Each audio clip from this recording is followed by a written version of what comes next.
Here is mic number one, testing mic one, test, test.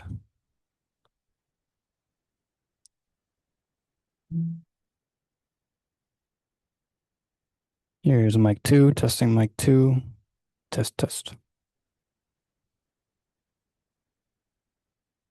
Here's mic three, testing number three. Here's mic four, testing number four.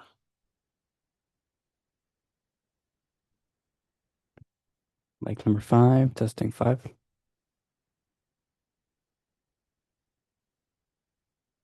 Mic six, test number six. Mic seven, testing number seven. Mic number eight, testing eight. Here's number nine, test nine. Here's mic 10 or the table mic.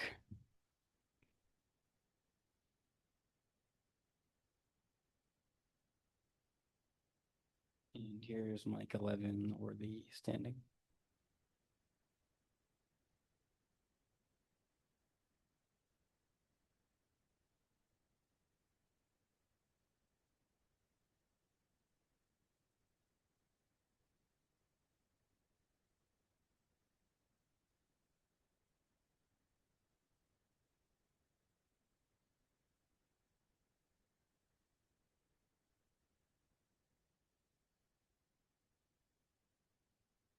Do you hear it now? Testing.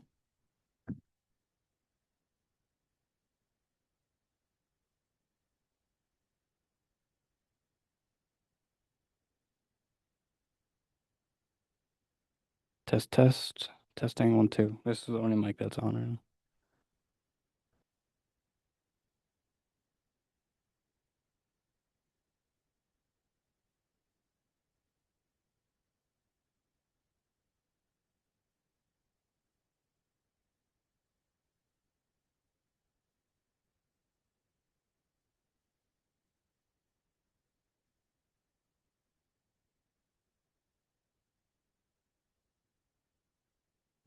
Testing 1 2 3, remote test. Testing 1 2 3, test test. Oh, the phone's ringing.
Good evening. I'm not sure if it's just me, but has the meeting not started yet? It has not started yet. Oh, thank you, folks. All right. But it will now. We'll call the June 8th meeting of the Montpelier Planning Commission to order. First agenda item is approval of the agenda. Please take a look at the agenda. If you have anything to add, please let me know. Otherwise, I'd ask for unanimous consent to approve the agenda. We're also going to point out that, for point of order, that there may be is there a quorum of the housing committee here or not? Yes. Yes, okay, so there will also be a quorum of the housing committee here as well. It was warned for the housing committee. So just for the record, that No, thank you for that. it's a planning commission meeting, but there will be a quorum of the housing committee present as well. Yes, and actually, as part of calling the meeting to order, we have two members that are online. If those two planning commissioners could identify themselves very quickly. Gabe Lajeunesse, Planning Commissioner. Rowan Hawthorne, Planning Commissioner. Great, thank you. Now moving on to approval of the agenda. Does anybody have anything to add? No, the agenda is approved. Next is consideration of the May 26, 2026 minutes. Please take a minute to take a look at those minutes. Let me know if there's any edits or changes you would like to make. If not, I'd ask for unanimous consent to approve the minutes. Aaron, do you get to call both bodies into order, or how does that? I'm just calling the planning commission into order. Well, I will- somebody needs to call the housing committee into order. I'm happy to do that. I'm Sharon, Chair of the Housing Committee. We have a majority forum here. I want to recognize that Alex. How do I see your last name, Alex? Hulse. Do you want to be up by the mic so that Yeah. way it gets captured? Sorry. Thank you. We cannot hear her. Thank No problem. Alyssa Shurin, Chair of the Montpelier Housing Committee, calling the meeting to order. We have a quorum recognizing that we have Ben Linder, Dan Wheeler, Alyssa Shurin, Tim Haney, and Alexandra Hollis. Sorry, Alex, if I butchered your name there in the room.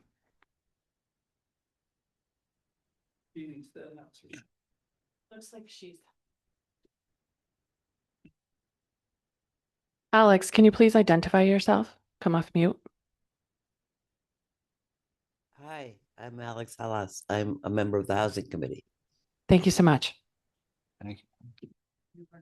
All right, and the quick changes to the minutes, just to note, we also had Seamus Lombardo and Doug Zorzi were also in attendance. The minutes were voted, motion was by Tim, seconded by Maria. And then on the backside, the adjournment was Gabe made a motion and Tim was the second. So we'll need those amendments. And also under general business where it says there were no members of the public with comments in attendance, removing that because it goes on to provide comments from the public. So we have a number of proposed changes to the minutes. Looking for a motion. I would motion to approve that with the changes that were stated. I can second that. Great, it's moved and seconded to approve the minutes with the changes that have been noted. All those in favor say aye. I Any opposed? The minutes are approved. Next is general business. This is comments from the public about anything that is not posted on the agenda. Do we have anybody here in the room today that would like to say anything? I've got comments, but there are items that are on the agenda. Okay, great. So do we have anybody online who has any general business that they would like to comment on?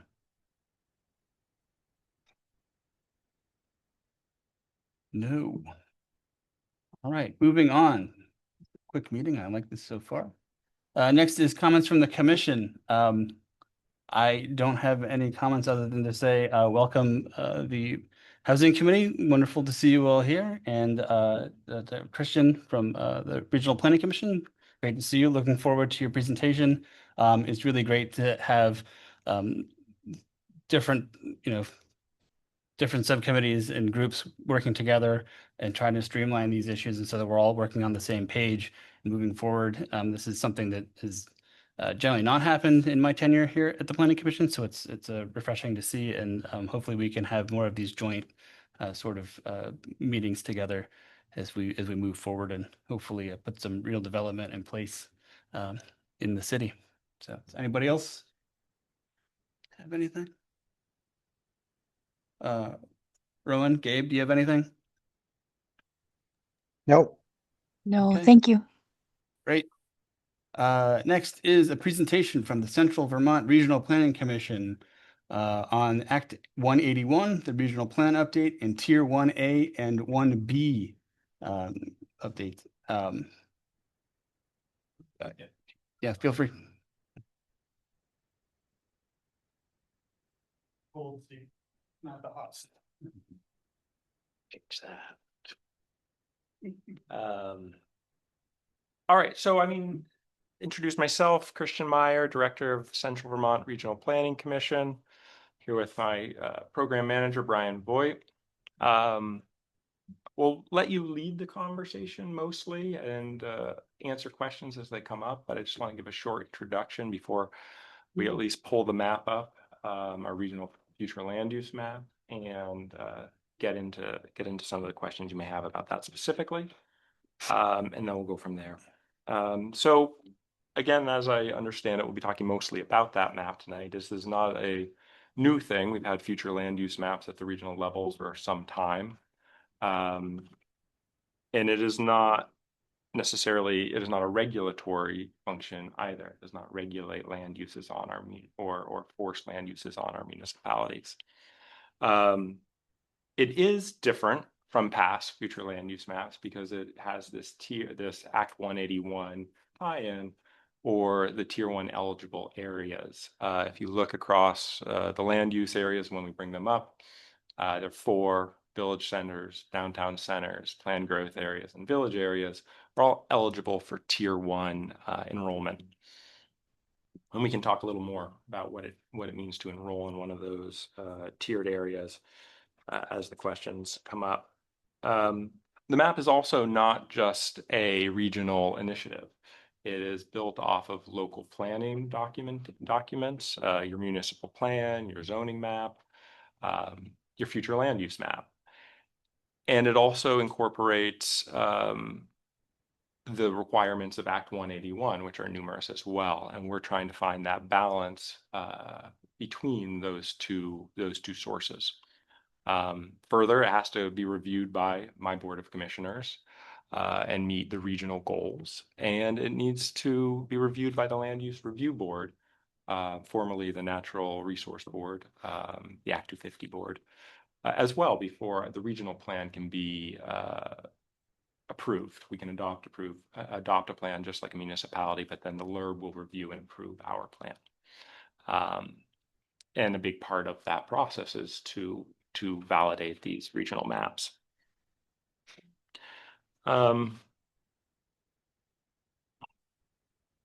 Just trying to make sure I hit the high points first before we get into the details, but I think we can go to the map. So Brian's going to pull up the map. We can talk about the map, talk about those areas that are currently drawn as Tier 1 eligible, and answer any specific questions about areas that might have been included or might not have been included, and why, and how the state agreed upon methodology on these local maps or on these regional maps influences that.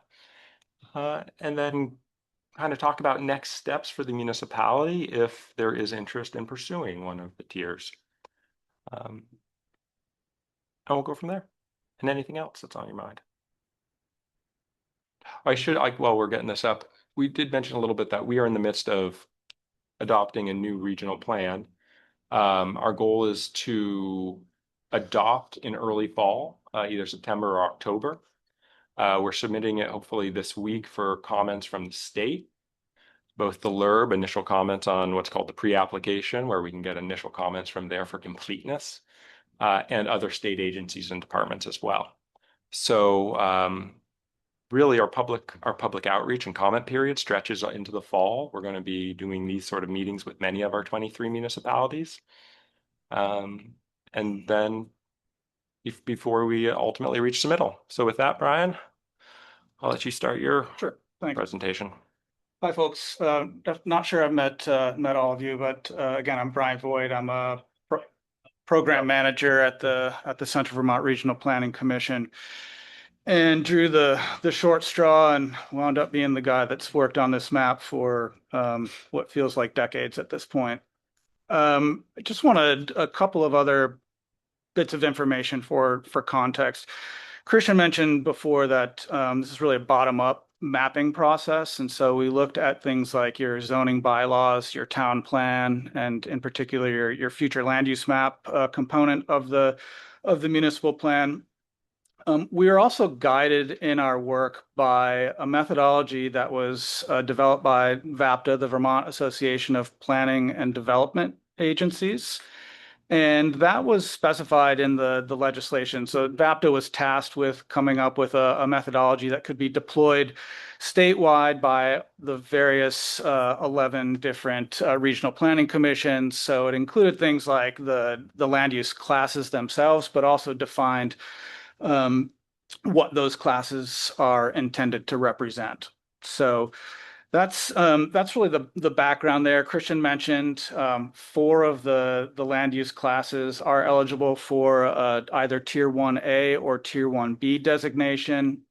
The city had, well, one of the ways that we get into those, thanks, Mike, Tier 1 eligible, identifying those Tier 1 eligible areas is to start with existing state designations. And so I'm sure most or all of you are aware that the city had both a designated downtown and also a designated growth center.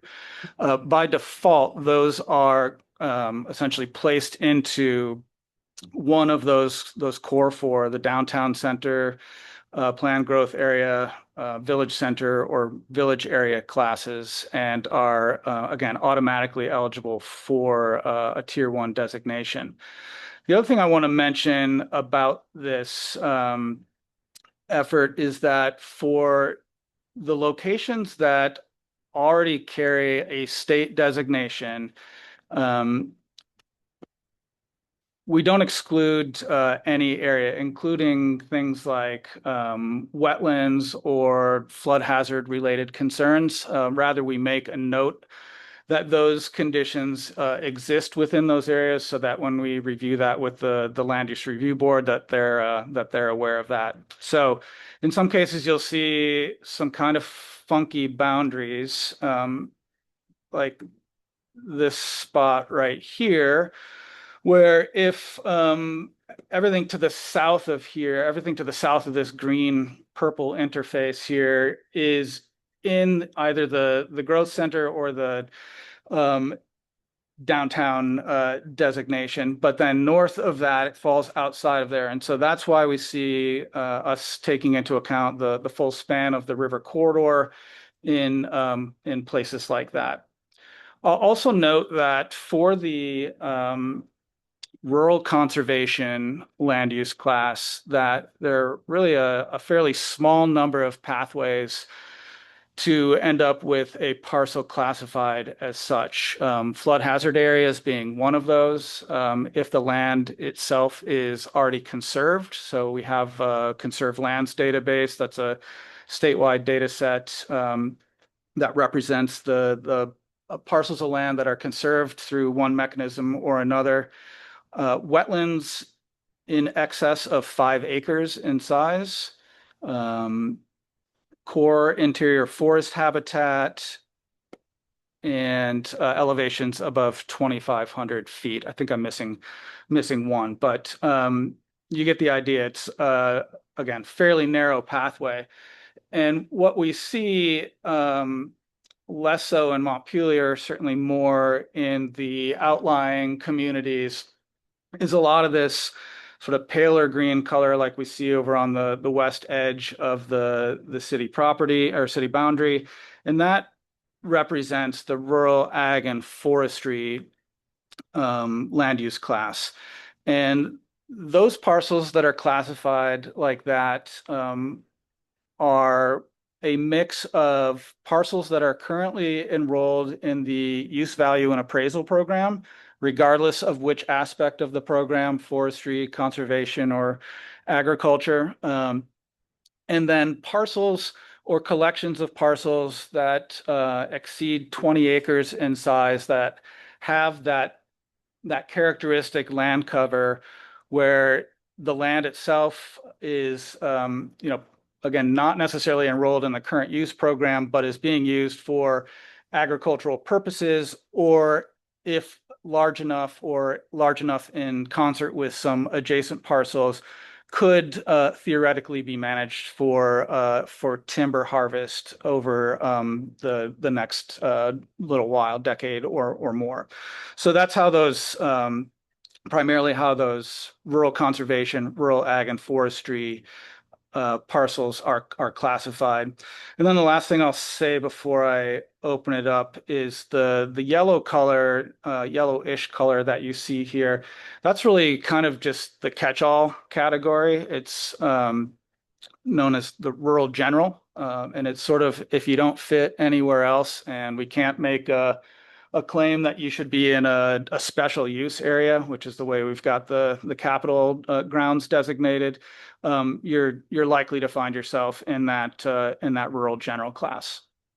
So again, I'll stop there. I'm happy to zoom in on portions of the map or answer questions before we get into any map level details.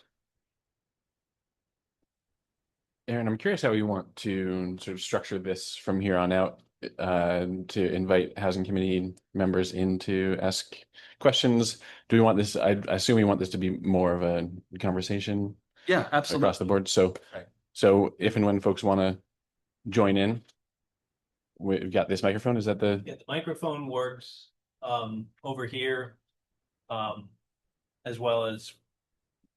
Yeah, I think that's probably the easiest place. Or if somebody wants to sit down and grab a seat, there's a couple of seats. Yeah. Great, thank you. It looks like we've got a comment from Alan online. Is there anybody here that has any questions at this point? I have a question about, so if we look at the purple downtown area and the pink outside, if we're like starting at a pretty basic spot for myself, are we looking at designations here that will move forward towards tier 1, whether tier 1A or tier 1B status? Yes. I would just add the caveat, that choice to go into tier 1A or tier 1B is a local decision. Okay. This map says what areas are eligible. The next step falls in the lap of the municipality. Great, that's super helpful. Follow up on that.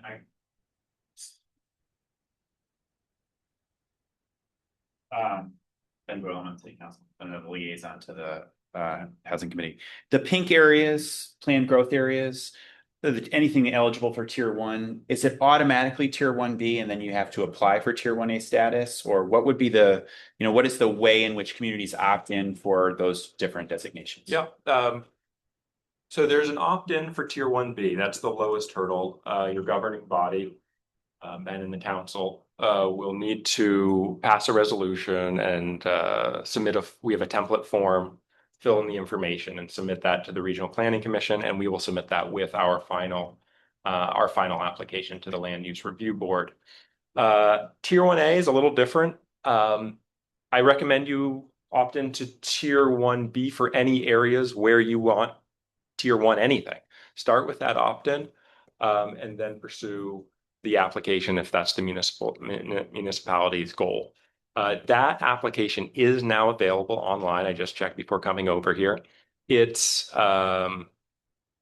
very subjective. The questions are narrative style. It's it'll be we don't know how the LURB is going to be reviewing and assessing individual municipal applications. And it's possible we see some municipalities out there with applications before Montpelier is in a position to apply, and that'll be great. That kind of data is all available on the Land Use Review Board's public website, and it's going to give valuable information to the city for city staff or with support from your region on an application. So should you choose to go that way.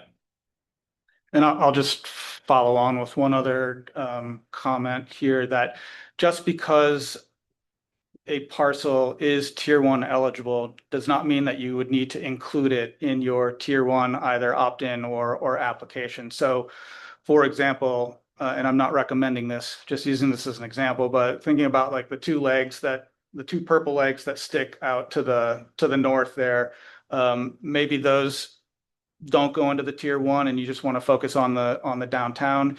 You could pursue tier 1A for a portion and tier 1B for another portion if you are interested. So again, you don't have to do anything, but you also get to choose based on the areas that we've identified as eligible for tier 1, whether you want to pursue a tier 1A, tier 1B, or no designation.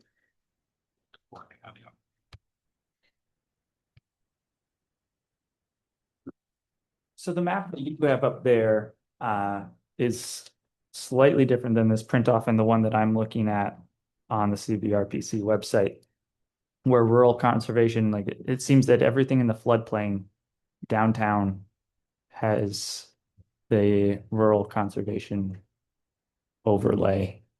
I updated that today so that it was reflecting what it should be. So what you see on the screen here now is the way that should be. And again, I'm sorry to interrupt you, but the reason that I needed to do that update is that everything south of that hard break line there is within an existing either the state designated growth center or the state designated downtown. So that's why I took the flood hazard areas out of that, and you see the planned growth area in that location now.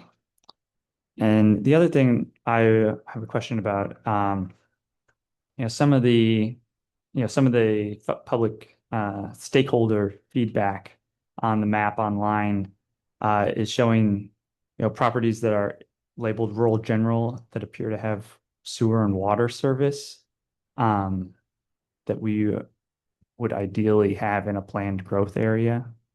And also what's the threshold for a property that doesn't yet have water and sewer, but it's on the border of that zone to include that in a planned growth area?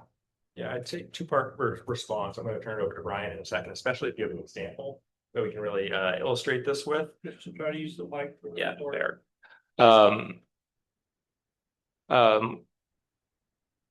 Mike lost derailed me. Right. So it starts with the local planning map and the local planning process. So to answer your last question first, what is that threshold? Well, it's the municipality's demonstration that this is a planned area for development and recognized by the community as such. In terms of individual parcels, that depends. And that's where I'd let Brian bring in some more nuance to the methodology.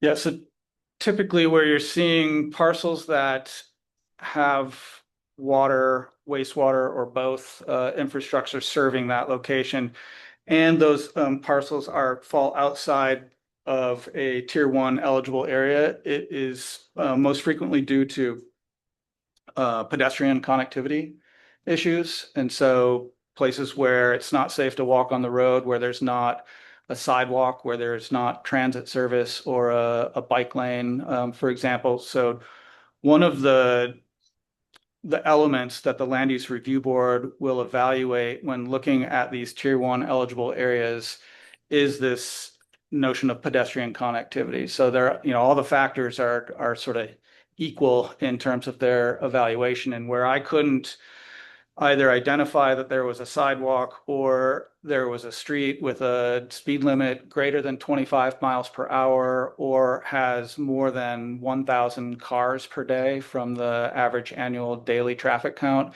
information. For those busier roads, if there's not a sidewalk or a bike lane, they're not eligible to be classified in a tier 1 area yet. However, they could move if, for example, they're currently shown as or classified as rural general, and the city feels strongly about it. They could potentially be shifted into the transition infill class, which is kind of the step below that tier 1 eligible area, in which case additional planning work gets completed or infrastructure gets built, and then we engage with the city again to update the regional future land use map based on new conditions on the ground. Okay. Yeah, I just don't want to get locked into a chicken and an egg situation of which is going to come first. Like, it needs this infrastructure, but nobody's going to put the infrastructure in because it's outside of this zone. Because nobody's going to be able to build out there. And again, it's, and I believe this is right, stop me if I'm wrong, but I think demonstrated plans for, like, for example, a capital improvement plan for sidewalks, that's the kind of evidence Brian can use when discussing this map with the LURB and say, no, they're planning to build a sidewalk out to the yellow parcel, and here's the support for that, and here's why we included it in our map. Frequently, in the reviews of other regional plans, pre-application with the Land Use Review Board, what we've seen is them ask for supporting information. So tell me why this parcel out on the end of North Street should be included in a planned growth area, for example. And then I can say, well, here are the planning documents that the city provided. Here's notation from their municipal plan. Here's an actual engineering design that they haven't found funding to implement yet, but the design is in place. So if there is supporting material that we can bring to the Land Use Review Board when they ask for additional information, that would go a long way in supporting the claims to extend, or the notion to extend some of these tier 1 eligible boundaries further out from the core. One more question. Do we know what the amendment process is going to be in the future? Do we have to submit a completely new application every time we want to adjust the boundary of a potential tier 1A designation? No, we don't know. The one thing I will add, though, is recent legislation has relaxed how we move areas into tier 1B. So if the town doesn't opt in by the time we submit our final application, it's rather simple, or assuming the governor signs the legislation, it will be rather straightforward to add another tier 1B town to our plan. So that's been given some flexibility. The ability of the Regional Planning Commission to adjust our map has also been relaxed too. So this is a living document. And we hope that there are processes that aren't too onerous for those types of things. Yeah, so the Act 181 said that if a municipality wants to make an update to the future land use map, or is requesting an update to the regional future land use map, and that area of change exceeded 10 acres, that was this trigger that then the Regional Planning Commission needed to go back through a full readoption process. That, I believe, has been relaxed, but I haven't read the most recent version of the 325, which is the bill that was making some adjustments to that. But at least one version of that 325 that I read had removed that burden. And so that makes it a lot easier for us to work with our municipalities as your planning efforts or infrastructure come online to make the changes that you'd like to see. Can I just ask, sorry, can I just ask one more clarifying question? Like, in looking at other land use maps around Vermont, we're seeing places going in for some kind of tier 1 designation, I think tier 1B, without water and sewer. But we have areas with water and sewer. If I'm understanding you, Sean's question, like, we have areas in the city that have water and sewer that we're not pursuing tier 1 status. But yes, but as they pointed out, don't currently have a bike lane or a sidewalk. Right. But in my opinion, I think this is maybe where Sean and you might be going. That is looking at current land use. If we're looking at future land use, those should be considered opportunities, in my opinion. I agree. I also think, I'm not sure about this, but we should check on 325 because I think it's maybe the language changed from pedestrian to multimodal, right? Brian did point out transit Yes, as a okay. qualifying characteristic. Yep. Thank you. Aaron, do we want to head? Yeah, I was gonna say, we've got a couple of folks online. First, Alan, do you have a question? Yes. First of all, thank you very much. And I have a few questions. Do you gentlemen have any timeline as to when you think this may be happening? If the city chooses to pursue either a tier 1A or 1B?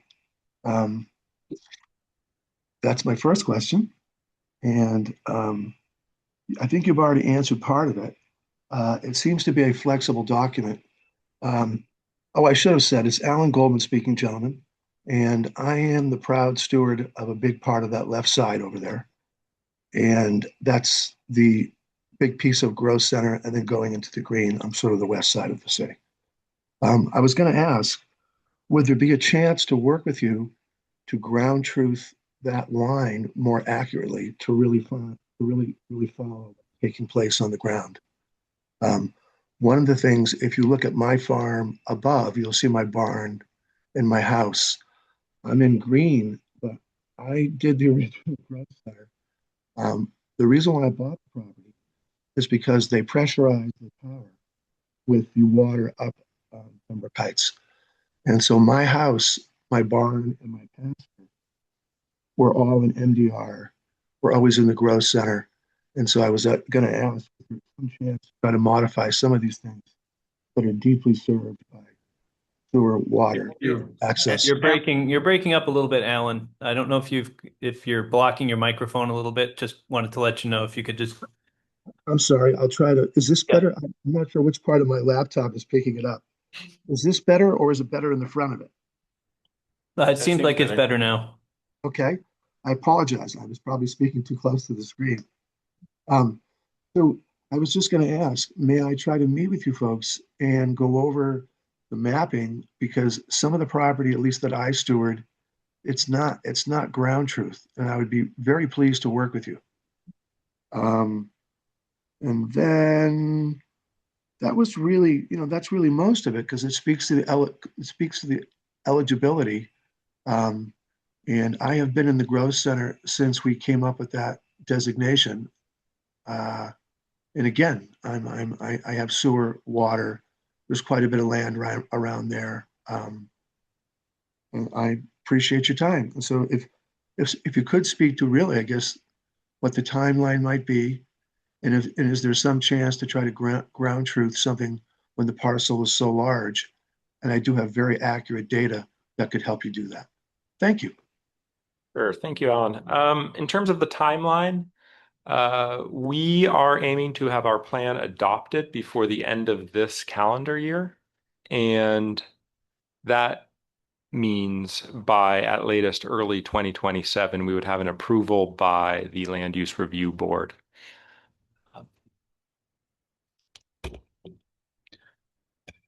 And then as it relates to your question about the that boundary between the sort of pink and sort of green there, Alan, the current boundary, if I recall correctly, is from the data that I have that delineates the growth center.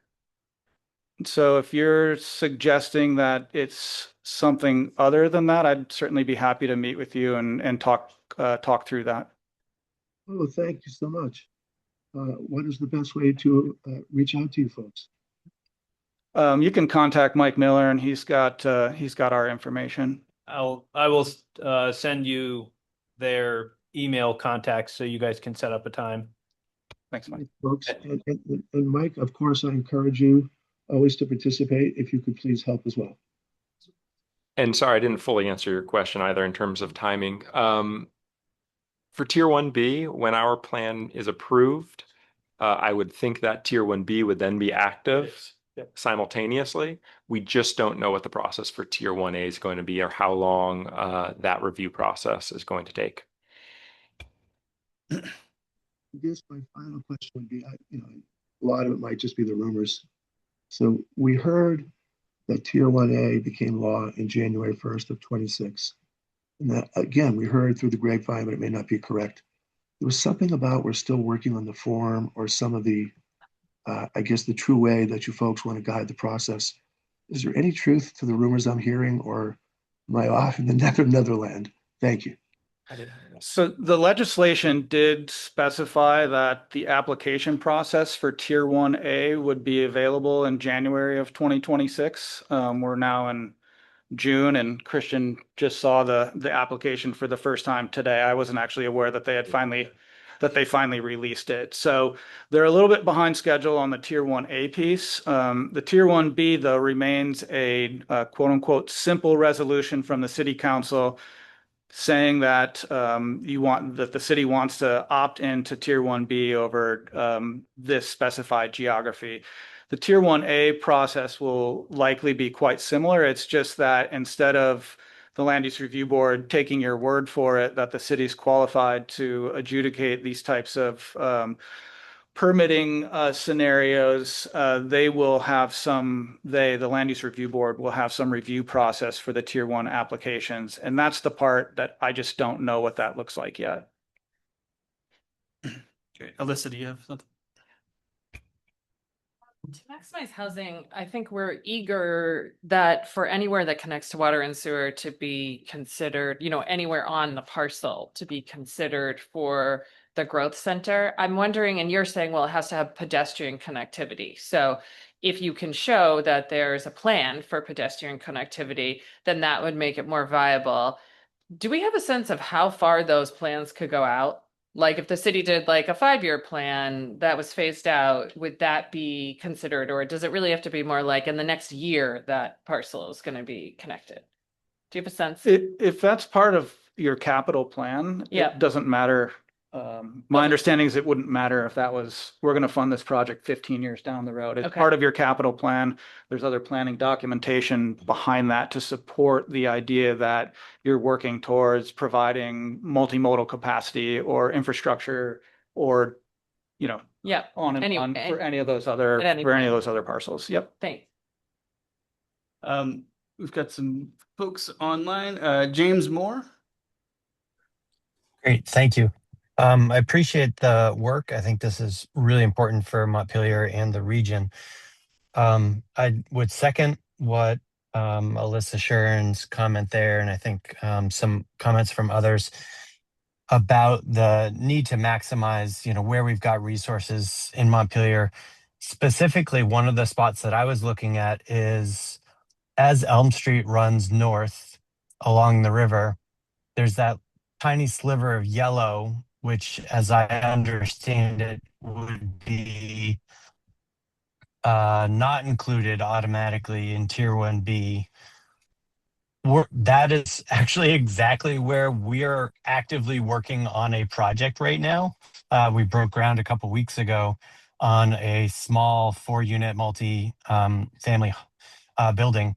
And it's really critical that parcels like that don't get pulled out of this growth vision for the community. I also think there's kind of this misnomer about, oh, well, the city needs to put something in its capital plan, its vision for pedestrian access in X number of years. I don't get the sense that that's how most development at scale is happening right now. What I think is happening more often is developers are potentially using CHIP funding, coming up with a proposal, and then there might be infrastructure. So I do think we're running into a little bit of this chicken and egg where the municipality, if it's not on the map as a growth or potential growth area, it is going to be hard for a developer to come in and say, oh, I want to do something there because it's disallowed effectively. It's outside of the 1B or 1A zone. So I would encourage the next version of this map, if there's going to be another version, to be more considerate about what can we add in where we might be able to tie into our municipal services? And part of this is also just thinking about this regionally. Like, I look at Montpelier and think of it as, a little bit of a postage stamp here in the middle of the region. And to see, downtown and then growth and then rural within our tiny postage stamp, to me, doesn't feel right. I would like to see more growth opportunity within Montpelier relative to the region, so that we're not pushing development out onto 5 and 10 acre parcels in other communities, but rather we can concentrate development wisely where we have municipal resources that could be extended and utilized. Thank you. Thanks. Sure. How would something like that happen where there's,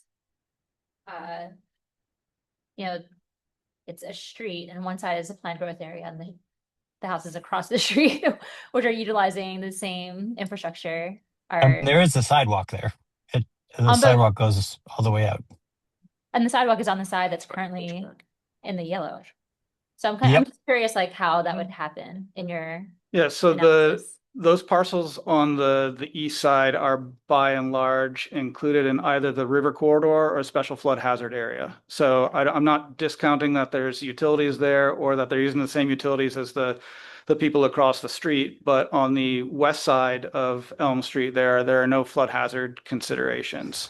The I land use believe that all of outside of the river corridor. That sliver of yellow is outside of the river corridor. The green is in the river corridor. That's correct. Oh, so part of the parcel is in the flood. Because we're building. Part's not. That's right. The green part of the parcel is in the river corridor. The yellow part of the parcel is outside of the river corridor, and that's where we are able to build because we are outside of the river corridor. And I'll just add, as we've established, the green is the river corridor. And regionally, we do have planning goals that shy away from further concentrating development in those high risk, high hazard areas. And what are we talking about with the difference between a tier 1 and everything else? There's nothing stopping ongoing development from happening in those areas through traditional existing paths. And it sounds like a small development in that area would only go through municipal review anyway. But what we're talking about with tier 1B starting is up to 50 new units without that, we're beginning to think in those magnitudes of 50 new units. And that may or may not get support from the Regional Planning Commission in a high hazard area. It's certainly a comment that we would consider, and certainly if the municipality submitted that formal comment to the RPC, they would review it, have a discussion, decide how to square that with our regional plan more generally. If I can just add in to help James's case a little bit on this one. A lot of what we have for our small developers is not that James or somebody else is going to look to go in and put in 50 units in that location, but that we have a number of small developers who are looking at building 4-unit, 6-unit, 3-unit buildings. And if you do more than 10 units in 5 years, you are into Act 250, even if you build a single family home. So what James and others are trying to be able to do is to have their projects in these growth areas, even if they're only doing a 4-unit or even just a duplex, because what they want it to do is not count towards that 10. So they can continue to do more infill, because they're doing a lot of small projects. And that's really why this would make a difference for somebody like James, is because those will now count towards his 10. And now he's got to hold that as a marker against him. And if he's got another project that's out, now he's out twice. And if he gets a third one, if we're talking quadplexes, If he puts in a third quadplex, he's over 10. That new quadplex would have to go through Act 250. And we're not really thinking about the 50 units as somebody literally putting in a 50-unit building. We're actually thinking more about the 10 units and people, small developers, incrementally building themselves over the 10-unit limit. Thanks, Mike. That's spot on, and we've actually run into that in Montpelier already, looking at a few different parcels. And so couldn't have said it better. Appreciate it. May I also speak to the same issue? I think we're gonna let Peter and a couple other folks get in, then we'll get back to you, Alan. Thank you. Peter. Well, while you're on this issue, I would defer to Alan, who has a similar, but let me just say, I also have I have a dissimilar issue. Could you go to Northfield Street on the map? Because there's a lot of potential growth on Northfield Street, and also out hill and where are we? Yeah, okay, good. My property is off of Mountain View. It's we see where Derby Drive is. If you go up Derby Drive, take a left.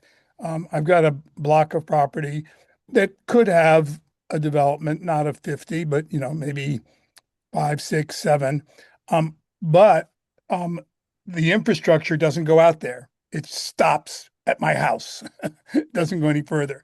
And I think there are other properties like that out along Prospect and not Prospect.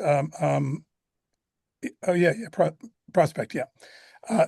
So when you talk about the city having a capital plan, my concern is that that capital plan that doesn't take into account the sort of properties like mine as a possibility would limit whether we can ever maximize, optimize those kind of properties. And so my question's about that. It's much less important than I think the one that James and Alan are raising, though. Thanks. Peter, just as a point of clarification, is your property in the purple or the green? Purple. It's in the purple. So yeah, it's the corner of the purple. It's the lower left corner of the purple. Okay. Yeah, just thanks for that. So the legislation requires water, sewer, or suitable soils, and it's or all the way across the board there for planned growth areas. I believe there might be an and in there somewhere, but the reason I was asking if you were in the purple or the green is that that green parcel to the west, I believe, is all in current use. But yeah, that belongs to National Life. The green belongs to National Life. Yeah, so the fact that there are utilities that come up or in very close proximity to your parcel wouldn't be a disqualifier, and that's in fact why that parcel is still included into the planned growth area designation. Yeah, no, I understood that in terms of, that's why I was going to defer the question. Okay. My question is not about, I see that we are in this, but when I've asked about whether, because I've seen city maps of planning and we're not in it. So I'm just questioning whether the city really has a capital plan, and that this goes along with what James is saying, has a capital plan that opens up places like mine, which currently don't have the sewer and water and storm sewer and fire hydrants, because we're at the end. There's a whole bunch of places that are sort of at the end and didn't go any further. So it's not really a question for you guys. It's really a question for Mike Miller. Thanks. Yeah, and I'll just add one other point of clarification before we move on here. I used a capital plan as an example, but that's not the only vehicle to demonstrate that the city is moving towards infrastructure, multimodal network, et cetera. So capital plan is probably the most concrete way of saying, the city's putting their stake down and saying, we are going to build this at some point in the future. But if for example, your municipal plan in the future land use section talks about how ideally the city is going to work on extending infrastructure that goes beyond Derby Drive, for example, we could use that as well as a justification for expanding and I know that's not what you're asking for here, again, just an example, but we could use that as a justification for why we classify a parcel as one thing versus another. Yeah, and I guess I would add in there were a lot of legislative changes that came in all at once, and it becomes easy to start to blur the lines. And so the CHIP program is another one that came through to help address, and I think this was mentioned earlier, I can't remember who mentioned it, was talking about, well, you can use CHIP to remedy those situations where either you don't have sewer, don't have water, don't have a sidewalk. You can use CHIP to extend the sidewalks or the utilities. The CHIP program, when you were trying to do your projects, CHIP wasn't eligible at that. It wasn't there at the time. We had to use the city's development agreement, which was very limited to only the city's resources. The CHIP also includes the school income. So your projects that weren't viable in the past, and we're still learning the CHIP program. I don't know if there are any CHIP projects that have been approved yet. I don't believe so. So it's another program, but it's not Act 181 and it's not the map. And I would assume that in the CHIP application, there's probably a thing that says priority is given to projects in a designated area, but there may not be. It may just be that so you are in that area, so it wouldn't count. You are in the planned growth area, so you don't have to worry about, once it gets approved, you wouldn't have to worry about Act 250.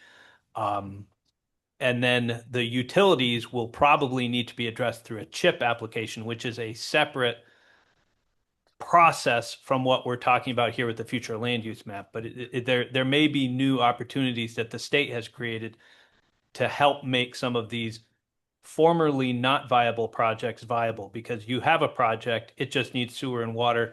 I know extending utilities down Mountain View Drive is not in our capital budget. I think it's just a matter of looking at, well, can we use CHIP or some other programs to help make that happen? And I think that would be the answer to your question over the medium term, because we still have to get the future land use map done. We still have to get some CHIP stuff done, but.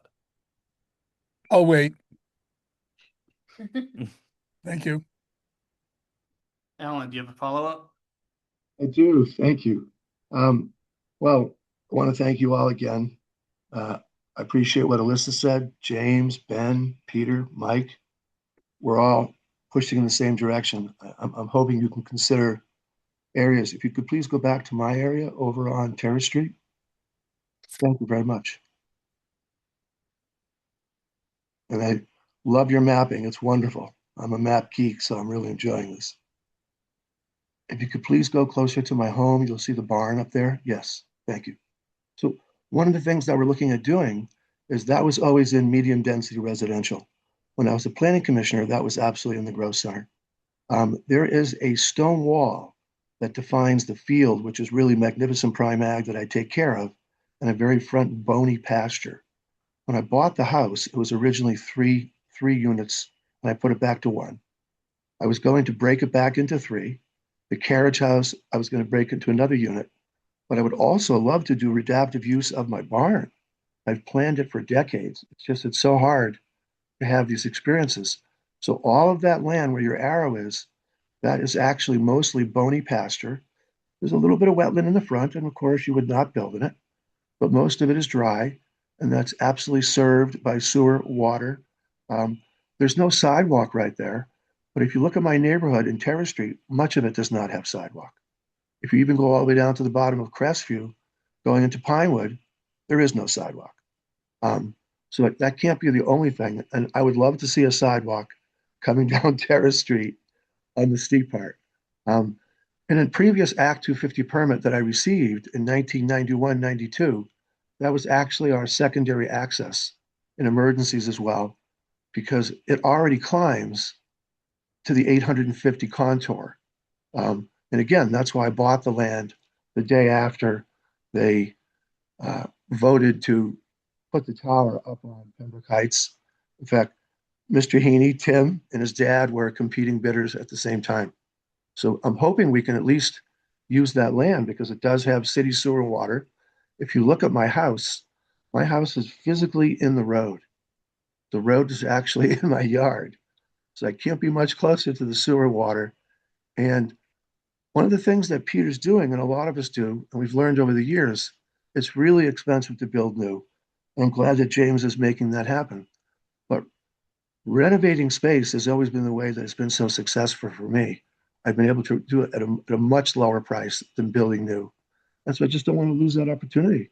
And I've been restoring the barn slowly over the years. It's not easy historically.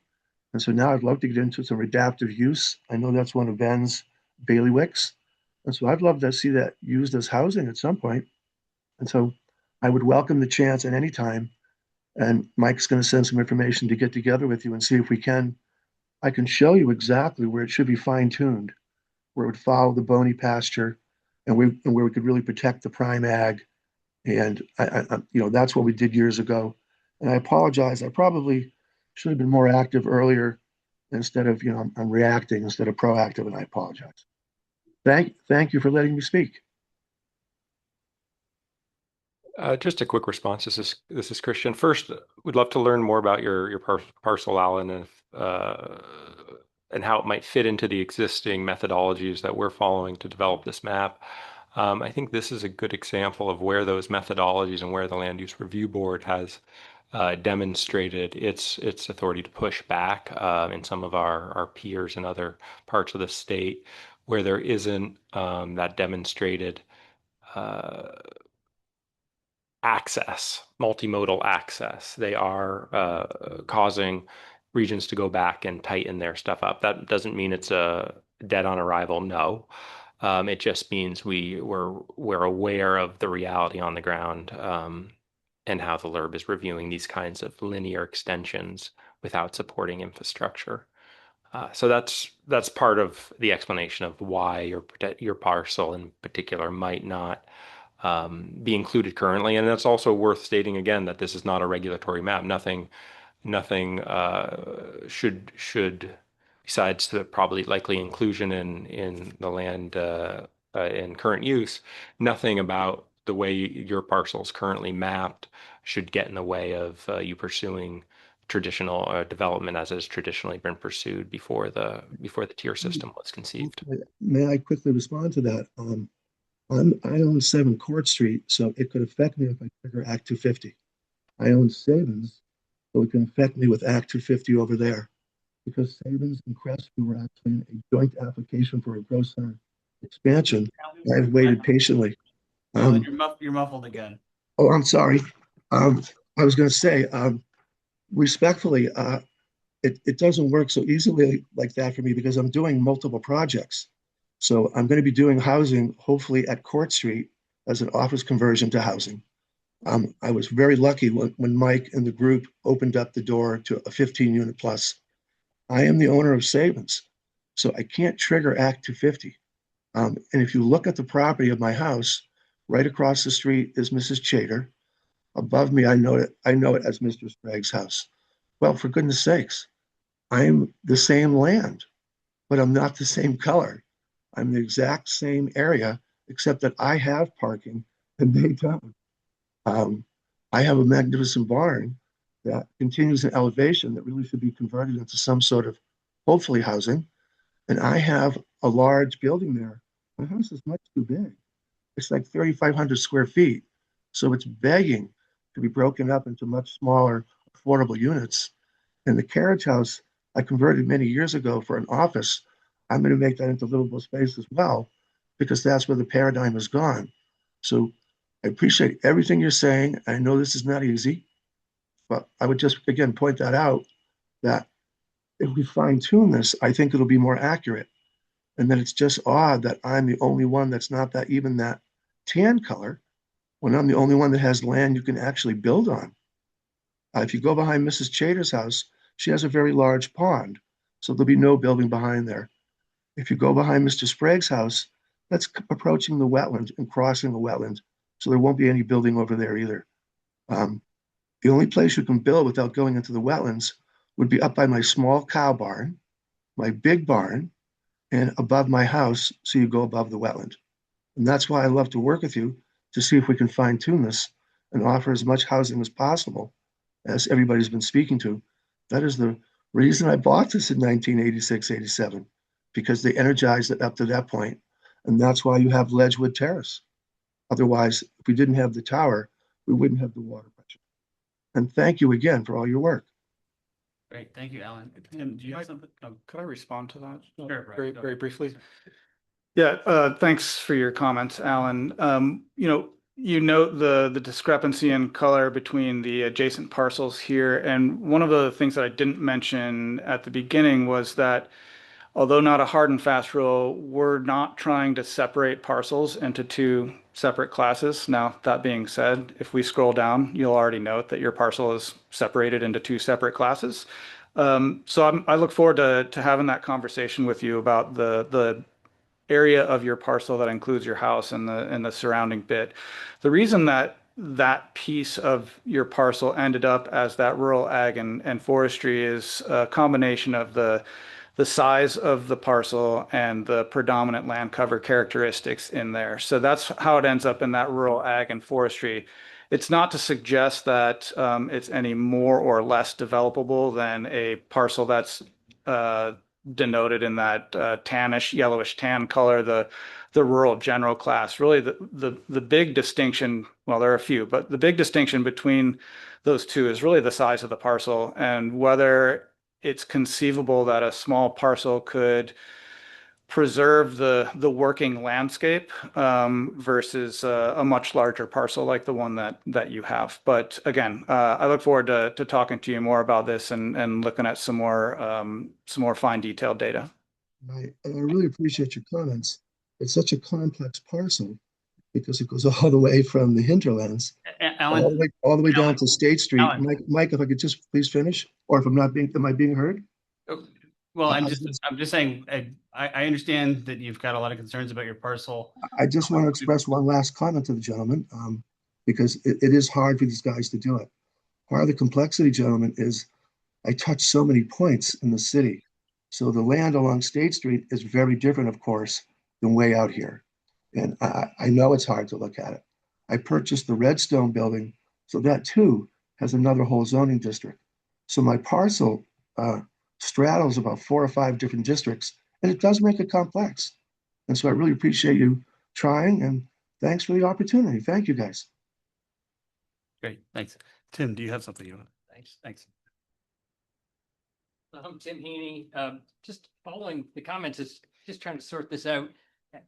So it feels like whether it's Allen's parcel or maybe even the National Life parcel or some of the other bigger parcels in town that aren't in the developable zone, or at least that indicated to be that way.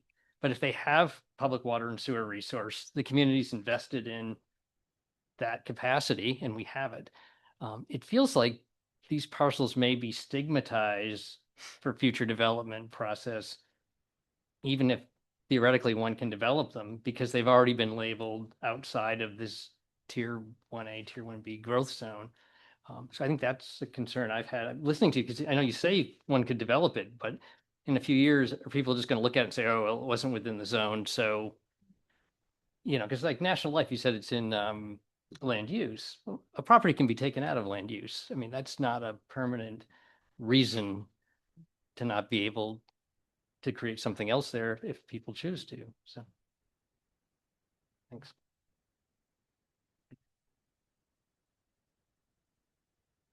I have a couple questions. Piggybacking on what Tim just asked, we are currently. Hello, can you hear me? Yeah, talking on the front and off the side. Can you hear me now? Is that better? All right. The planning commission is currently looking at the zoning districts, and we're thinking about changing some designations from, previously rural to developable land, including the National Life campus, assuming, someday they may sell it, and then what happens to that land? And so we're trying to think of all of this in terms of like 30 or 40 years from now, what will happen to this land? Can these possibly change based on the zoning updates that we make? Because it will be, city council will adopt it, hopefully. And so it is showing an intent by the city to designate certain areas as more prone to development, which are currently now in this kind of like purple and like green and yellow areas. Will that be part of the consideration for a tier 1B or tier 1A designation? Talk about that National Life one as an example. That's currently it's enterprise, right? Well, it's like split. It's split between the purple and the green there. And a dash of yellow. The dash of yellow is separate Is it? private parcels. Yeah. It's a separate Small. parcel, there. So the short answer is yes. The more nuanced response is that zoning isn't really the key driver here. It's the future land use map. So zoning is a component of that. And if you change your zoning in those locations to increase the density, it would certainly be an argument in favor of then adjusting the regional, well, potentially your municipal future land use map, and then also the regional future land use map to reflect those changes in condition. Okay. Sean. And then my other question, I want to go back to how the river hazard area overlaps with these, sorry, I want to get to the downtown center and planned growth area designations. Is it, because right now on our screens, the downtown is all green. So is this a more recent version of this map? I'm not sure what you're. Oh, this is a question that Sean asked earlier. Which map are you looking at? Well, the map printed out. That's printed. Yeah.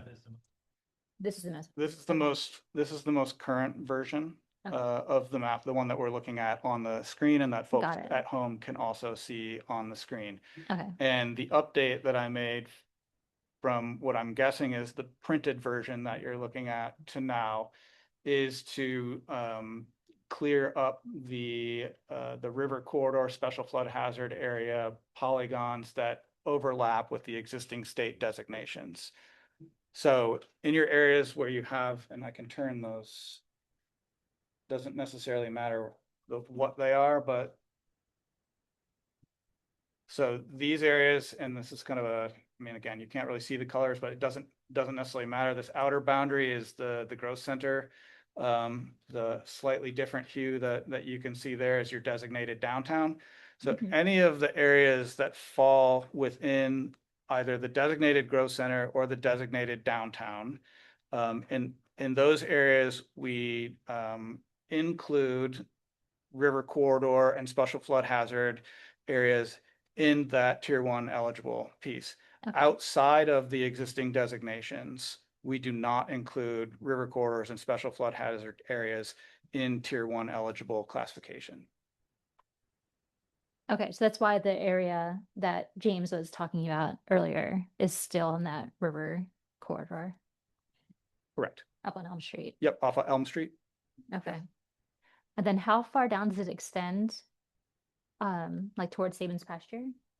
Okay, so this is very different from what's on here too. I'm not sure which Pasture. thing you're asking about extending. Are you talking about the planned growth area or the river corridor, or both? The river corridor. I just wanted to see that, like the area where the co-op is. Yeah, that would be part of your existing designated growth area, growth center. Yep. Okay, thank you. I'm curious about one specific spot as well. So when folks get off the highway and come into town, this is an area that we were just working on for the our zoning districts. And it's the area where there's a bank and the high school and state buildings and Green Mountain Power. Those are all developed and have parking lots on them, and they're being shown in this dark green here as river corridor. So I'm curious how that sort of gets managed, rectified in the future when it's shown like this on future land use on this future land use map. I'll jump in a little bit again, because I think this is maybe a larger example of the earlier conversation we were having about the properties on Elm Street. We're not saying, this is where we've arrived based on the methodology we have. We're not saying this is set in stone, but as a region, do we want to be thinking about large increases in densification in these flood hazard areas? Or would we rather work with the municipality to maybe expand those growth areas into other areas at higher elevations where you're not in the floodplain? Yeah. So it's not a no, it's just there's a policy decision here. And are we doubling down on that flood risk, or are we trying to build out of it? Sure. And I'm not a builder, I'm not a developer, and but I did pay very close attention to all the flooding that happened here a few years ago. It was tragic and traumatic. One of the things I noted immediately afterwards is that some buildings took years to come back, and others that are currently in the floodplain took a couple of weeks. And I was looking at that and I was wondering, how did that actually happen? And I think that what goes into it is there's a lot of engineering as well as location. So Montpelier doesn't have a ton of opportunity outside of floodplain. The floodplain is one of our spaces where we currently build and could build. I think could build better in the future. Well, we're kind of required to build better in the future. Yes. That's why City Center didn't flood and the Transit Center didn't flood. And I think I've told you guys, my favorite example of this is I grew up outside Philadelphia, and this summer we were at the Jersey Shore and watched a hurricane come through. And we were watching the evening news and seeing waves rolling past the gas station, like everything was underwater. And then 2 days later, we were able to go back there and have a family vacation because they planned for it. They planned for everything to flood, and they planned for everything to then dry out. And so there is a way to build around the flooding. It doesn't require us to abandon a centuries old downtown, which is my fear, is that we're kind of literally running to the hills when we could just build better. So that is also one of the examples of our updated zoning districts, that we are looking at these lands that are very close to downtown, very walkable, bikeable. There's a bike path right there, and encouraging development there, but it will be smart development built to withstand flooding. So I would also like to see it in the pink rather than the green. Yeah, I think I think we have our own flood regulations that to protect buildings and future development. And I think we would rather have our local decision be the factor that determines whether something gets built rather than this map at the regional and the land use review board level. I can tell you that the Land Use Review Board has not looked particularly favorably on designating parcels that are in the river corridor or special flood hazard area as Tier 1 eligible if they're not already in a state designated area. Well, I have a couple of questions just about the mechanics of obtaining the Tier 1 designation. And I understand it's a pretty fluid situation given what you've told me today. And you might have answered this a little bit, but I just want to get my head clear on it as the town moves towards trying to obtain those designations. So right now, in order for a town to opt in to Tier 1 B level, there just needs to be, I think, a simple resolution from the city council in order to do that. If that's the case, do we have a sense, do you all have a sense, I guess, when a town does that, then that resolution goes to the Land Use Review Board for review, is for approval? And are there sort of statutory criteria that they use to determine whether or not that resolution meets? I'm just not, how do they, like, what are the metrics they use to approve that? Sure. So with the 1B, and let's just, Mhm. you started there, so let's Yep. just focus there. Your city council would adopt a resolution specifying the geography that that tier 1B designation would cover. So some or all of what you see in the pinks and purples, to keep it simple. And you are essentially self-certifying that you have the capacity to do the things that are required under a tier 1B, basically adjudicate permit applications related to development in those locations. So you know, if a Buell's Gore said we're going for tier 1B, that might raise some flags. For the most part, unless there's an objection from either the Regional Planning Commission or potentially even members of the community that the Land Use Review Board would hear, then they would make a decision based on that. But essentially, they are deferring to the municipality and the Regional Planning Commission as it relates to the tier 1B piece.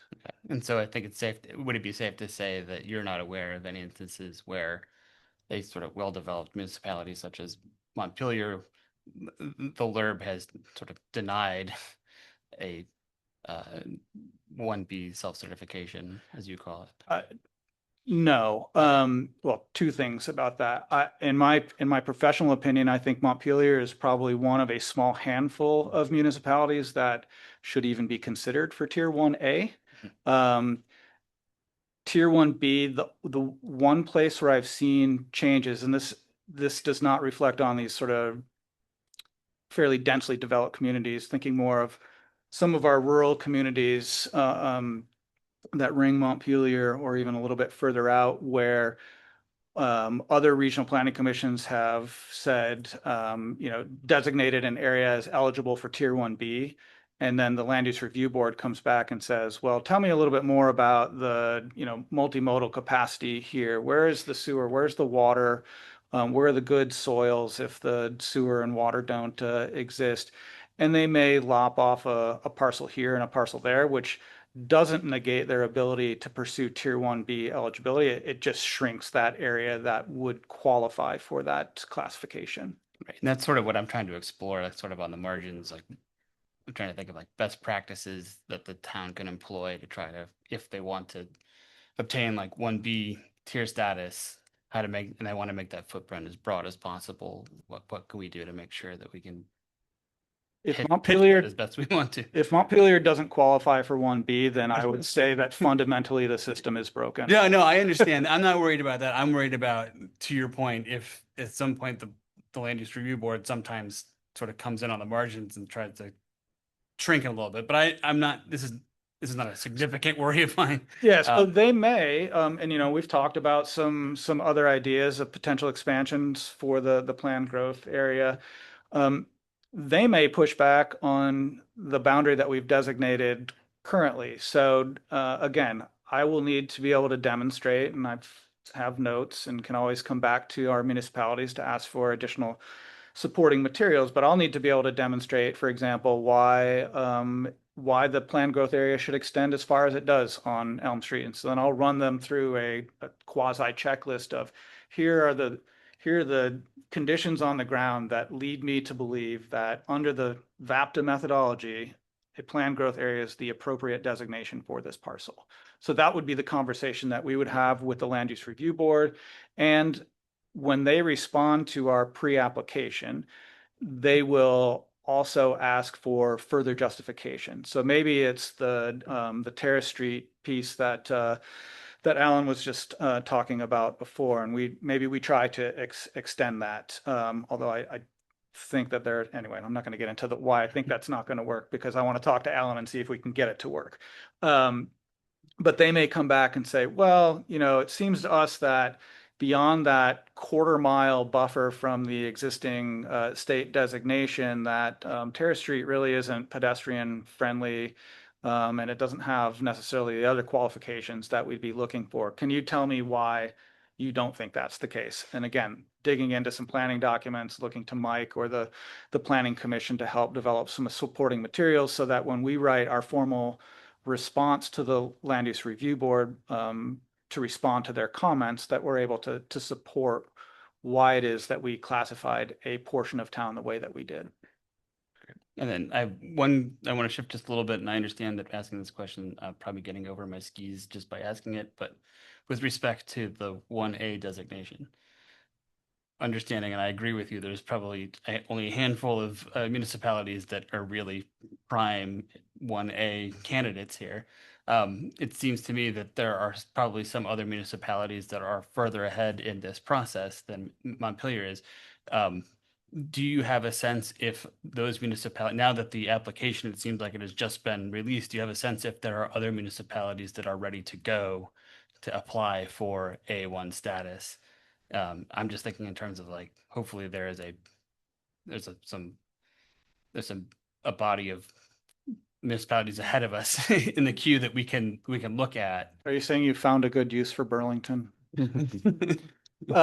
So there are two regional planning commissions that are in the final review process. So they've gone through the pre-application with the Land Use Review Board and made the adjustments that were either recommended or required by the Land Use Review Board. And those will, I believe those will be back in front of the Land Use Review Board shortly for their final approval. I'm not sure if St. Albans will pursue a Tier 1A, but that would be a maybe. I know that Chittenden County is not far behind on their final application. I would certainly anticipate Burlington, potentially South Burlington, maybe Williston.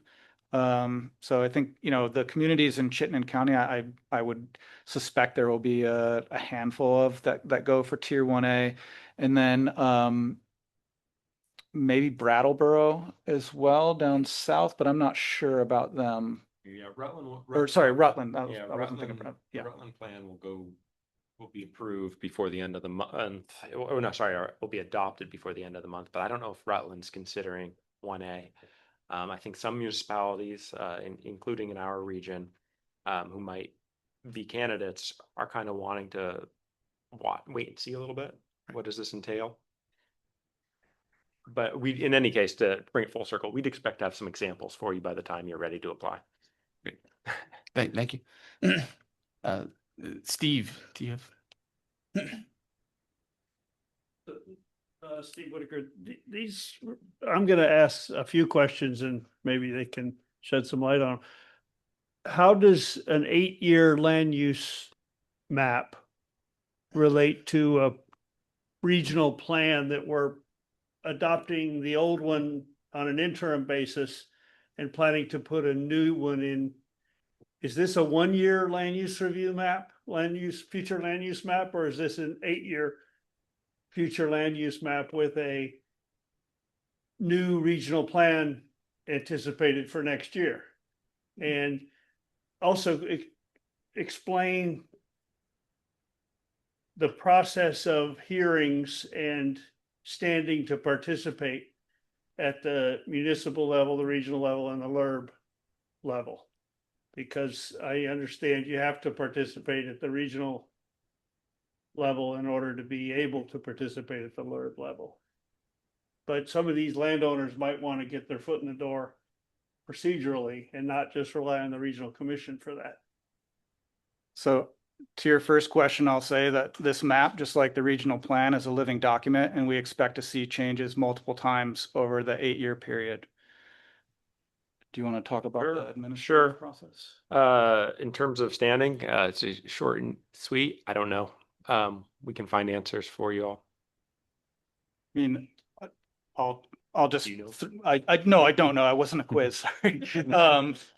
I have not heard that if you don't participate at the regional level that you're not allowed to participate at the Land Use Review Board. I can certainly follow up on that to see if that's the case, but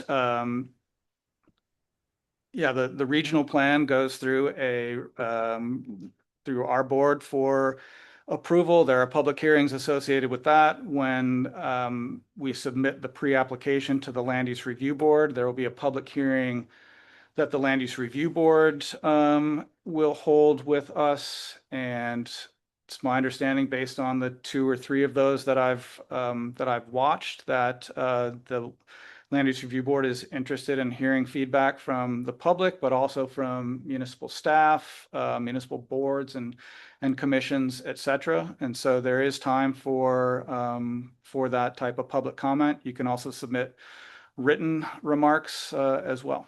And then the Land Use Review Board will, in their response document, summarize the feedback and potentially offer thoughts on the feedback that was provided. Can I get one more in? Sure. What's the opportunity between now and the time you submit this future land use map for changes to be made based on the feedback you're getting from the likes of Mr. Goldman, Mr. Gilman, et cetera? I mean, how much time do we still have to amend this, or does the city have it, planning commission have any weight to insist that certain areas be made pink? We have until the Regional Planning Commission adopts the plan. As we've discussed, we will be submitting this for Land Use Review Board comments. That'll probably bring some clarity into any of these edge cases that maybe could go either way. If we start making major changes to the map, we'll probably join one of their public meetings and try to get them to weigh in on that to make sure it wouldn't potentially jeopardize a final approval between now and early mid-fall. But we have the summer to work with our municipalities and take comments. I guess I would add in that, certainly once the preliminary map gets sent in at the end of this month or next month, when the hearing at the LURB for the preliminary review, we could certainly, as staff and as planning commission, we could develop some kind of memo that we could submit and then provide testimony to go through and say, we think the Regional Planning Commission has got this 98% right. Here are the areas we would like you to consider this, and here's why. Because you can't just you have to go in with a why, and area number 2, and we could highlight that, and area number 3 and area number 4, and see if we could convince them to bump a few of these areas out because we want to make the case. And then in their preliminary review, they're going to send comments back, and the Regional Planning Commission will then have some response back where they may come back and say, we agree with the city that this area should be considered, and we disagree with the city that that area should not. So I think that's probably an area where, after this first step goes, they get the preliminary map in, we'll have an opportunity to look at what is their final map that gets submitted. And if we want to meet as a planning commission to say, okay, what's our comment? Where do we want to push? We know we're pretty close. This is a big area, but as James pointed out, I think we would push back on that little sliver of yellow in there and see how does the LURB respond to that. And some of these other areas, Terrace Street, Berlin Street, the end of Northfield Street, what is the appropriate designation for those areas? And maybe we win, maybe we lose, but gives us an opportunity to provide our input. I have one last comment as one of the planning commissioners who created the Growth Center. Sure, go ahead. I wanted to thank Tim for what he said. So yes, when we created the Growth Center, National Life had that 90 some odd acres. And yes, it is in land management. And I've had programs in land management as well. And you are allowed to take parcels out, and then you pay the penalties on that part. They had always told us, and we had always hoped that they had planned to grow there. So I hope you will take into consideration trying to make sure that National Life will have that opportunity. Thank you so much. Great, thanks. feel like you might have another portion of your presentation that we sort of stopped and took questions after we went over the map. I don't know if there's anything left in your presentation that you wanted to get There's to. nothing in our If you- presentation. Okay, great. The other the other big part of 181 that we haven't discussed tonight are the housing targets. I think, quite honestly, the regional housing targets for Montpelier are very in line with your existing housing targets. You have what, 1,500 units by 20 years or 19 at this point. 19 years. Okay. Prorated. But we could pull those numbers up if you wanted to see them, and you can kind of look at the proportions as they fall across our municipalities. Maybe the website would be the easiest place to pull the table up. Yeah, they were pretty consistent when we looked at them to what we have in our city plan. Yeah, I think some of our more rural communities are more concerned about those housing targets, which are not a target. There's no part of the regional plan that's going to force these on municipalities. It's just a requirement now that they are discussed, how a municipality is going to pursue new housing at any given moment. And these are what our low numbers, our low short terms. Yeah. So there's two things. One, their ranges. There's a high number and a low year between 2025 and 2030. And then there's a high number and low number all the way out to 2050. These are the low numbers for 2030. So, and again, the numbers themselves are based on a regional target that was handed down to us by through legislation and created by VHFA, Vermont Housing and Finance Authority. And I mean, I think so the number itself is kind of a distraction. The proportion is more interesting to look at, I think. Montpelier stands out there, and the reason being is this disaggregation, this taking of our regional number and giving every municipality their portion. Is based on three parts. 40% of the number was derived from acreage of downtown or planned growth area. 20% came from village area or village center. They're neither of which are in Montpelier.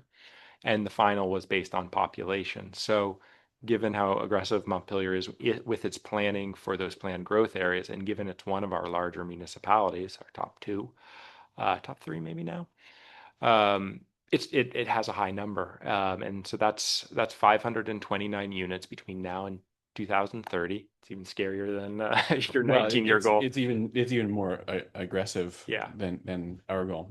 And again, these are not enforceable targets. Yeah. No, but I'm curious. Sorry, this is coming from the state level. Is that what you said? The regional number is a state number. Okay. They disaggregated our statewide goal by region, and then said, regions, you disaggregate by municipality. I think this makes a lot of sense, and I think that at the city level, regional planning commission level, and the state level, that to actually hit this target for Montpelier, for I would guess for Northfield and Waterbury to hit their targets as well, there's a lot of work that needs to be done in the next 5 years. And I'm speaking more directly, I think, to the state at this point by saying, if you really want to encourage housing, you have to make it very easy for places like Montpelier, the central city, the capital city of Vermont, to build housing. Seems to me like the land use review board should be pushing for people to apply for Tier 1A. That we should be encouraging as many municipalities. If St. Albans is on the fence, encourage them to do it, because that's how you're going to get to those target numbers. Well, I think it's important to note that Tier 1A and Tier 1B doesn't mean you're exempt from regulation. It means that you're exempt from Act 250 up to a certain level. Right. And a really strong counter argument, in my opinion, to that is there are municipalities that do not have the in-house capabilities and are uncomfortable taking on the the potential legal action against them based on the approval of a permit. And so I know that there are communities that do rely on Act 250 as a backstop. We have several municipalities in our region that don't have zoning. One in particular that said, we love Act 250 because we never want to have zoning. And so, I mean, I hear what you're saying, and it's not that I necessarily disagree, but there are reasons why a community might not decide, at least in the early stage, to pursue a tier 1A or B designation because of the concerns around potential litigation from permits. Well, we have the regulations, so we're happy to take it on. But yeah, if you're gonna have the LURB nitpicking our boundaries, that's insane. Well, that's not up to us. So we're not. No, I'm we're not saying. asking the I'm not LURB to do saying what- when I say what if you're going. I'm not saying you. It was a more ephemeral. Yeah, you. No, I understand. I mean, your comments really shouldn't even be directed to the LURB. They should be directed to the legislature, because the legislature wrote the act that was passed and that the LURB is basically tasked with implementing. And so the LURB has fairly limited wiggle room within which they can operate. And so structural changes, big changes to this, making it easier to opt into a tier 1B or simplifying the tier 1A process is a legislative task, not something that the Land Use Review Board could do on their own. And I'll follow up by just saying, and we are also tasked with tracking housing development going forward at a regional level, and the legislature wants a report on what's working and what's not. So I think the conversation, well, it might be a little gun shy after this last session, but the conversation continues. Well, these numbers are going to be hugely useful for that conversation, in my opinion, because just thinking very realistically, even though this is something that I might desire, it would to see these numbers go into play, it's going to be extremely challenging. I mean, extremely challenging to the point where it feels unrealistic, but I want it to be realistic. I wanted to say one more thing, potentially just to the legislature, and I'm wondering if, Brian, you might be able to humor me here a little bit. With the map, do you have the full Central Vermont? Is it all Central Vermont data? If you were to pull off the buffer on the outside, or that white halo on the outside, I don't know if it's easy to bring that back up. So one thing is, through our website, you can see the full region. Yes, I was just wanting to show it to everybody and have just a quick fair. conversation. If it's not possible, then I'll just speak to it. There you go. Oh, you're not for sure. Oh, Different. sorry. I can see it. It's awesome. It's a lot of work, a ton of work, and I first and foremost really appreciate that. 34,000 parcels. This is perfect. So if we start here, this is the Central Vermont region, and there are really two very small spots where there's dense development. It's Barre and it's Montpelier. I would argue that a lot of the folks that live in the rural areas use Montpelier, patronize Montpelier businesses, work in Montpelier, use Montpelier as a central sort of city base. With that said, if we are to zoom into Montpelier, we are treating Montpelier as a microcosm. This is one of the things that I discussed last week, or 2 weeks ago, and something that James was speaking to as well. That we have all of the future land use designations within our 10 square miles, and St. Albans, I know it's a different size, but they're extending their land use from the city out into the surrounding town. And so what would it look like? And I'm just saying this sort of future looking, 50 years down the road. What would it look like if all of Montpelier, which is a city, was the city for the larger region? It's one of the things that we're thinking about currently at a zoning district level. And there are limitations, and we understand that. But if you look at the geography here, it's a teeny tiny little spot in our region, and an even smaller spot within our state. And I think that there's a giant opportunity to be Central Vermont's hub. Sorry, one more thing, and that includes a lot more housing. So whether it's 529 units over the next 5 years, if it's 1,500 units over the next 20 years, great, let's do it. That's all. I just have a quick question. Christian, you said that there's a legislative reporting requirement as to the housing numbers. Has the first report gone to the legislature? When does that report go? I don't recall. Okay. I can get back to you. Okay, just curious. Does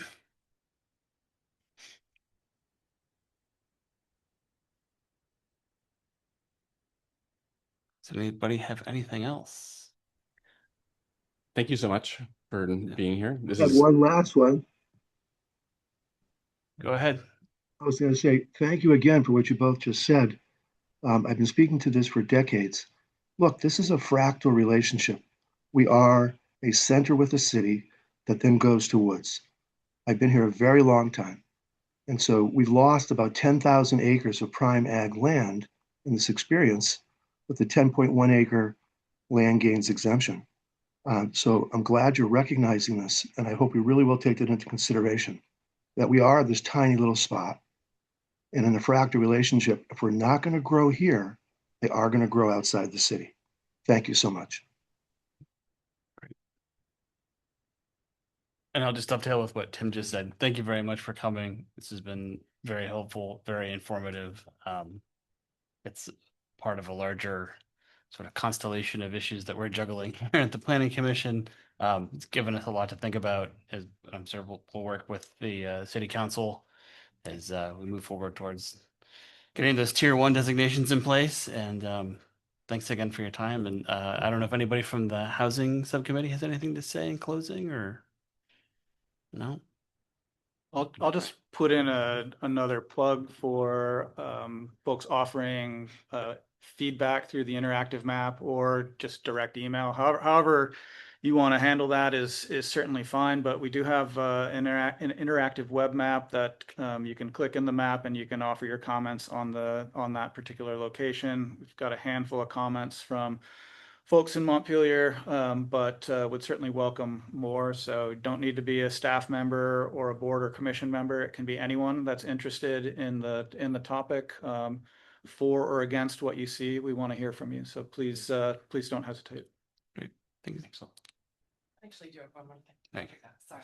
I was wondering, is the Planning Commission going to be giving organized feedback beyond the feedback this evening to Central Vermont Regional Planning Commission? We haven't discussed that. We may, but Okay. If you decide to do that, I was just thinking that though the Housing Committee is a more policy oriented committee, there might be some guiding principles that we could discuss to offer to you, should you be interested in doing that, or guiding principles we could offer to you all as you consider this. thanks. We'd certainly welcome that. So. Yeah. Great. Is there anything else? Going once, going twice. Thank you. Thanks again.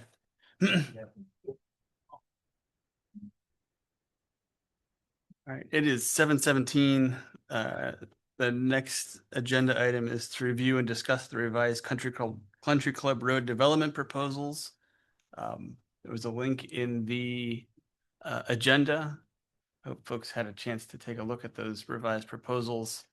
I guess the question to this group is, I think we had talked about this earlier, is maybe using this initial meeting, this meeting to sort of have a brief discussion about preliminary responses to those revised proposals, and then talk about maybe having some more in-depth process either at the next meeting or even holding a separate meeting to discuss those things. So I guess I'll just open the floor to the commission to sort of get a sense from you folks of what if you have any initial responses to those revised proposals. And I'll be completely honest, I have not had a chance to really dive into those revised ones, so I don't have much of an opinion as I sit here today. So, Did you look? Did anyone else look at Yeah, You I did. did. I did. The soccer fields are back. The soccer fields are back. And there was yes, there's my initial thoughts. Here's my initial thoughts. I still lean towards Chinburg's design. I like the compactness of their design, the neighborhood feel of their design, that it rather than DEW's kind of long and winding road, that everything is kind of strung out along, that encompasses almost the entirety of the parcel. That being said, DEW has definitely improved their design. I wouldn't get in the way of either one of these if city council picks one of them. Certainly would not die on a hill to block DEW. That would be ill-advised. Yeah, I agree. I still take issue with DEW separating the multifamily homes from the single family homes. I feel like just has, I love those row homes. You guys know I like a row home. I'm just like so happy that they have these row homes. But it feels walkable, like you would be able to easily walk from the single family homes to their kind of like downtown feel. It's not as separate as DEW. Like these winding roads, like up to the single family homes, I think are a way to detach from the multifamily section, which I don't like, but any development would be good development, I think.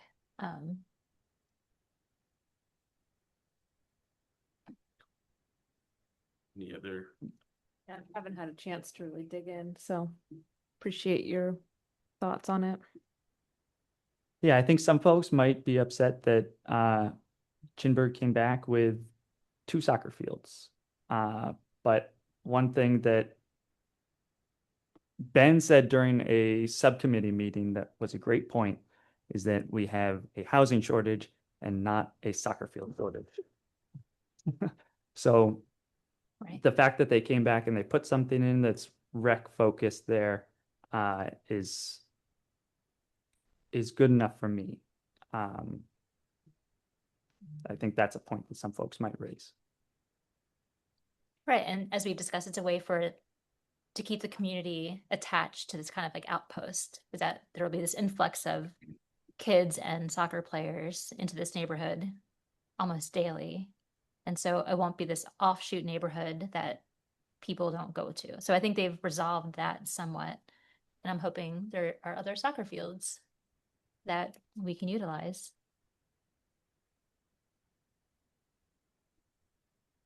Peter. Looks like Peter, do you have a comment? Yes, I actually did have time to read these, both of the documents, and I was pleasantly surprised at the flexibility. I mean, how responsive they were to the feedback that they've gotten, and the promise, which I hope everyone will make them keep, that this is a work in progress. For example, both of them took stabs at numbers of units and numbers of types of units. I happen to think that some of the stabs that they took were wrong. From my own experience as a landlord, I get much more demand for two bedroom than for. I have almost no demand for studio, maybe one, but really, I was surprised at how at that one particular thing. But there's some other things I was surprised at. But what I liked was that both of them seemed to be saying, let's get started on this, and we're going to find out more about what the market is asking for. I think that the regional commission did a housing needs assessment. I'm not sure whether that was, to me, that needs assessment was looking at the present and the past, not at the future. And I like the fact that you guys are talking about the future. And I think you should make sure that the response to this not come down to soccer fields or I think the way one of them put it was, rec centric. But its openness, I think, is a good thing. Thanks. Thanks, Peter. Any other preliminary feedback? Gabe, Rowan, do you have anything? I mean, I think I'm just, of the same mind as everybody else, much better design. And if either of these projects went forward, I'd be really excited to see it. So. Okay. Great. Nothing else special to add. Thank you. Great. So we have about 5 minutes left. And I guess thinking about next steps in terms of if we want to draft up another recommendation to the city council on these revised proposals, and if so, how we want to go about doing that. I trying to remember, jog my memory, Mike or Sean, maybe you know too. When would we have to get a recommendation into city council to make it really be meaningful? Next, we should have until next month. Sorry, I don't have the official timeline pulled up in front of me. Hold on a second. Yeah, I think there's time. There's definitely time. That for the subcommittee, they say that so subcommittee review, follow-up questions, deliberations until June 16th, June 17th to July 8th, final vetting. And that's going to involve a bunch of financial stuff that is done behind closed doors. Their final recommendation to council, July 15th, July 22nd, council decision.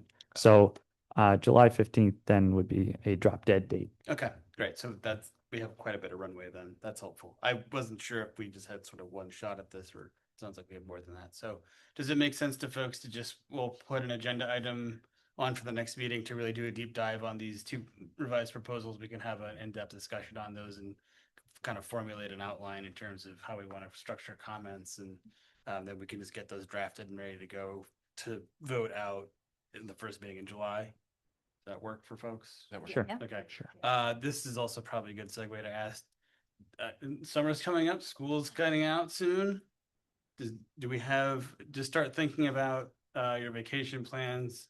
If you have anything sort of set in stone, why don't you just let me know going forward? Because typically we usually lose 1 or 2 meetings in July and August just because we can't get a quorum. But if we can sort of figure that out in advance, that'd be helpful. Yeah, if we know 5 of you are going to be out in the first meeting in August, we'll just cancel it. Yep. And let everybody know in advance. So. Yeah, so it's good as we can kind of plan out our schedule for going back into the fall. So which is going to be here before we know it. So. And I think maybe I'll take a stab at because we'll know what's going to be the preliminary application going in for the Regional Planning Commission for their map. So I may take a stab at a couple of things, and then we can probably talk about that on the 24th as well. Great. Even if it's just to kind of frame out, I won't do anything in detail, but I'll say, all right, I think there are 5 areas where we could push back on the RPC here, and here. Okay. And if we've got input from others who want to say add 6 and 7 or whatever, we can then at least know what to work on, because then after the 24th, I can work with Nick, who's in my staff, to go through and say, all right, let's write up something more robust that really gets at it. And then in your July meeting, you can approve, all right, this is our official letter to the LURB that says we're going to push back on these 7 areas, and here's our argument. And then the one last thing I was going to say is I know that we still have some revisions to the zoning maps that are sort of outstanding. Do you think those will be ready for the next meeting? Well, I think we're still walking through we got kind of halfway around the circle. Yeah, I wasn't sure if you were going to make revisions now or if we wanted to keep I'll keep working with Nick. I was on vacation and had a couple of things. I'm just trying to figure out the best way to do it. Do we want to continue to have a map discussion and sort of have it rounded out completely before you put pen to paper on making those changes, or do we want to incorporate what we have so far into an iterative draft and go from there? I'll see what Nick can come up with for an updated map, and maybe we can look into our crystal ball based on our conversation for the first half of our way around the city. Mm-hmm. Maybe we can kind of put something together for the second half. Based on what we heard for the first half, this is what we think for the second half, and maybe that'll help us shorten our discussion of, all right, what are the areas we want to change now? It's like, oh, this area should be moved from X. to Yeah, Y. I'm not trying to make extra work for you. I'm just trying to figure out what's most efficient and helpful. No, for no, everybody we, across the yeah, board. you know, zoning out, this could take years if we don't Yeah, I push. Yeah, I know. So having us just be able to put some pen to paper and say, all right, this is what we've heard. This is what we think we're going to hear. Does this help to shorten us from 7 meetings to 4 meetings to approving our map? Yep. And that'll help us get to the next step. Yep. Okay, it is 7:29. We have one more agenda item left. It's the adjournment. I'm looking for a motion. I'm in a motion to adjourn. Tim is in a second. Tim is All gone. those in favor of adjourning this evening? Aye. Does Aye. anyone want to stay? All right, we're adjourned. Thank you. Thanks, everybody. Thank you, everybody. Well, for your hard work.